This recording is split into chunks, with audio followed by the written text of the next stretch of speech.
Indian national Lokdal के राष्ट्रीय प्रधान महासचिव चौधरी अभय सिंह जी चौटाला और इनके साथ आए हुए और गणमान्य साथी, इन सबका मैं हृदय से यहाँ पहुंचने पर स्वागत करता हूँ और धन्यवाद करता हूँ। आज हम एक बहुत बड़ी घोषणा के लिए यहाँ इकट्ठे हुए हैं। आज मैंने अपना नामांकन पत्र भी कल्याण लोकसभा के लिए भरना है और ये मेरे नामांकन में मेरी सहायता करने भी आज यहाँ आए हैं। और कल लोकसभा कुरुक्षेत्र का नामांकन पत्र इन्होंने भरना है, हम भी इनका नामांकन पत्र भरवाने के लिए कुरुक्षेत्र में जाएंगे। मैं आपको थोड़ा सा एक बात बता दूं, सिर्फ चुनाव के लिए इन दो पार्टियों का तालमेल नहीं है। हमारा ये एक अलायंस है, हमारा ये एक गठबंधन है, बहुत जो लंबे समय तक चलने वाला है।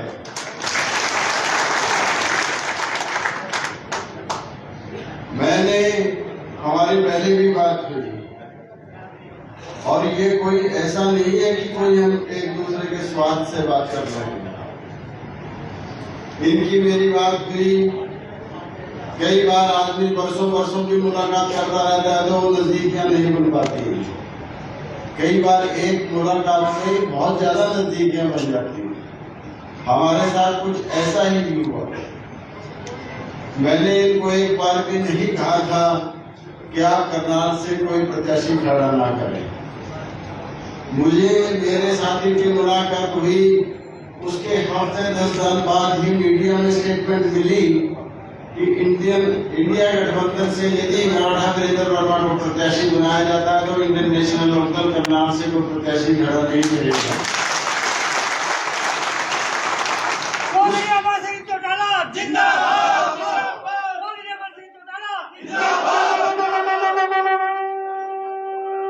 उस बात के लिए मैं कहने से बहुत बहुत आभार व्यक्त करता हूँ। मेरे मन में इतनी जगह इन्होंने बताई, इंडियन नेशनल लोकदल के इंडिया गठबंधन का हिस्सा बनना चाहता था।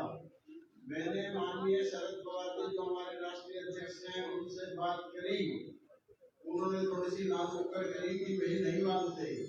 मैंने थोड़ा सा उनको ऊपर दबाव दिया, इस निरंतर मैं इनसे टेलीफोन से संपर्क में भी रहा और फिर जब शरद पवार जी ऊपर नेताओं के पास कांग्रेस के गए तो एक ही जवाब उनको मिला कि भूपेंद्र सिंह हुड्डा कहते हैं कि मैं कांग्रेस से इस्तीफा दे दूंगा अगर इंडियन नेशनल लोकदल इंडिया गठबंधन में आए। तो फिर एक बात मैं कहता हूँ आपको, एक सूची बनी और पहला तो ये था कि जो पार्टी वर्चस्व जिस राज्य में रखती है वह लीड रोल में रहेगी और गठबंधन के साथियों को एडजस्ट करके चलेगी।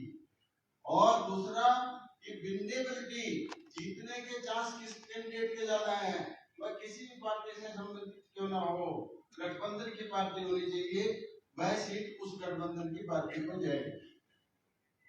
तो यहाँ विनेबिलिटी हमारी बन रही थी, हमारा टिकट हमारा जो है तय हो गया उम्मीदवारी। एक लिस्ट आपने देखा होगा मीडिया में आएगी, लेकिन बाद में उसको भूपेंद्र सिंह हुड्डा और उदय सिंह ने फेक करके अगले दिन 2 दिन बाद दूसरी लिस्ट निकलवाई। फिर हमने पता किया बात क्या होती है। उस लिस्ट में फिर जो आज प्रत्याशी आया उसका नाम आया और ये बताया गया मेरे को माननीय शरद पवार जी के माध्यम से पता लगा कि भूपेंद्र सिंह हुड्डा ने मेरा को प्रत्याशी बनाने के लिए भी यहाँ कह दिया कि मैं इस्तीफा दे दूंगा अगर इसको प्रत्याशी बनाया। तो अब इनको भी नहीं जुड़ने दिया और हमें भी नहीं रहने दिया। ये बात उसको नहीं पता थी, ये इस तरह भी जुड़ सकते हैं। आज हम दोनों इकट्ठे हुए हैं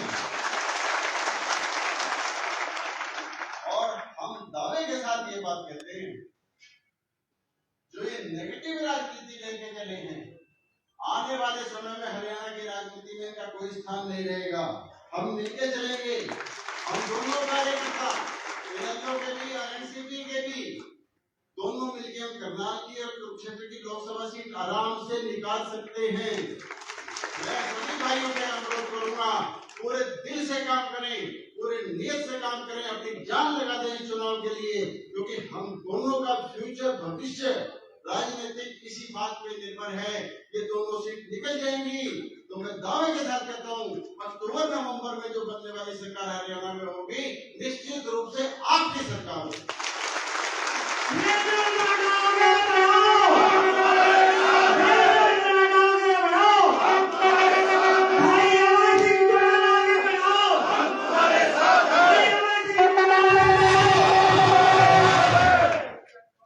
करनाल में रहने वाले कार्यकर्ता एक दो दिन के लिए कुरुक्षेत्र जाए अच्छी बात है, ज्यादा समय यहाँ रहे। हमारे भी जो कार्यकर्ता कुरुक्षेत्र में हैं एक दो दिन के लिए यहाँ हैं, लेकिन बाकी समय सारा का सारा है कुरुक्षेत्र में लगाएं। वहां भी जीत सुनिश्चित करें और यहाँ भी जीत सुनिश्चित करें। किसी भी प्रकार की कोई बेईमानी किसी भी कार्यकर्ता के मन में आनी नहीं चाहिए, वह एक पाप होगा मेरे भाइयों। आज मैं आपको हम दोनों के कार्यकर्ता मिलकर काम करेंगे, दोनों सीटों पे करनाल कुरुक्षेत्र पे, बाकी जो इनकी चर्चा वगैरह के निकलेंगे मैं तो भाई समझ करूंगे कि बार सीटें आ गई आपकी, लेकिन इन दो सीटों के निकलते ही हरियाणा की राजनीति की दिशा बदलेगी और अगली सरकार हरियाणा में आपकी बनने जा रही है। और एक नाम मैं और करता हूँ, मैं महत्वाकांक्षी नहीं हूँ, राजनीति में मेरे उद्देश्य है। मैं आज इस मंच से घोषणा कर रहा हूँ आपको कि माननीय अवैसी जी चौटाला ही हमारे मुख्यमंत्री होंगे।